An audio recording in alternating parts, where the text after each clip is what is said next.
as you talked about the when like the police was giving, at least at the beginning, they were giving powers to stop you, ask you for your residence, stop your car, and then ask you, what's the purpose of your trip. If it's not essential, you get fined or whatever. You can get criminal charges, and yeah, all of a sudden, I remembered that going into that weekend, I saw a lot of police stations, like police precincts all over Ontario say, yeah, we're not doing that. Yeah, we're not going to do that. I'm just like, I'm like, what's happening? Is this, it's literally an open descent. Like, I thought they would be on board with this, but they weren't. And then you see, then the Ford government pivots the messaging and says, no, this was always meant to be for large gatherings. And it wasn't meant to, like, try to tackle the individuals or et cetera, et cetera. But that was very interesting because I think during that moment, I think Doug Ford also stopped taking press conferences, or he was absent for a bit for some reason, and then he came back out after a bit. But no, that was very interesting because I had even had friends message me like, "Yo, what does this mean? Like, am I gonna be, if I step out the house, am I gonna be thrown in jail? Like, what's gonna happen?" And I think that was a very wrong move on the part of the government for sure. Yeah. Oh man, that was super controversial to the point where, as you said, police precincts were saying, no, we're not doing this. Like, I think the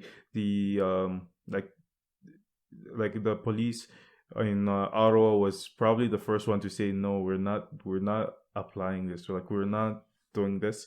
And then, like, all over Ontario, police were saying, like, they are coming out and say, we're not going to do this. But, and as you said, like, we talked about this off, like, not on the podcast, but just personally. And I was telling you how, like, this was just, like, this was just a terrible decision. And a lot of people, you could see, like, a lot of people were expressing concern. Like, people were, like, asking me about, like, how is that going to apply to them. And I saw a lot of people, especially young black guys, saying, like, oh my god, this is just going to be a nightmare. you know that's why, like, when we discussed, I was like, man, this is, like, people, like, you really have to think through the consequences of your actions, because, like, a lot of communities don't have, like, a good relationship with the police. Like, the police is not like a positive, it's not a positive for some communities. Like, the police is not just a positive force. When they see the police, they know something went wrong, or something's about to go wrong, or something like that. Like, like, that's their perception of the police. So when you tell them, like, like, if you go in the street, even if you're going to the store, uh, the police will stop you and ask you where you're going.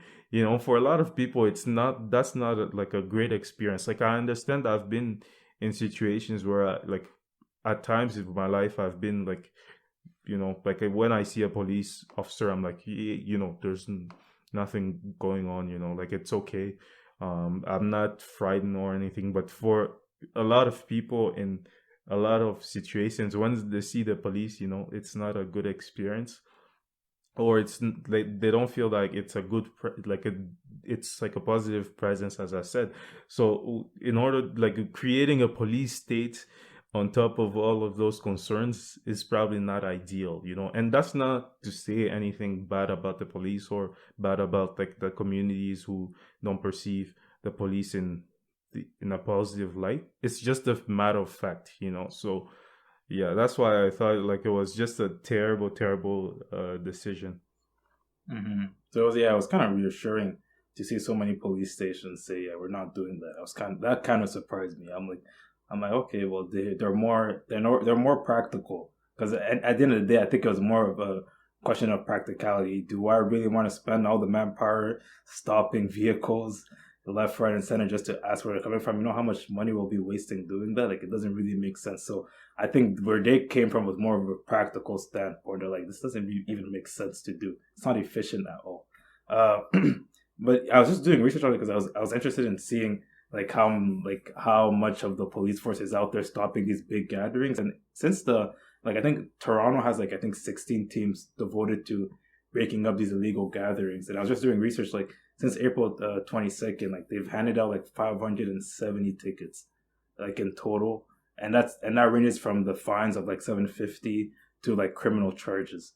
So like they're out in full force, and apparently this, I believe this last week that just finished or whatever, it was like the biggest, is the most amount of busts they have done like ever. Like I think 100 more than the week before. So clearly, when it comes to the question of compliance, people are not complying at all.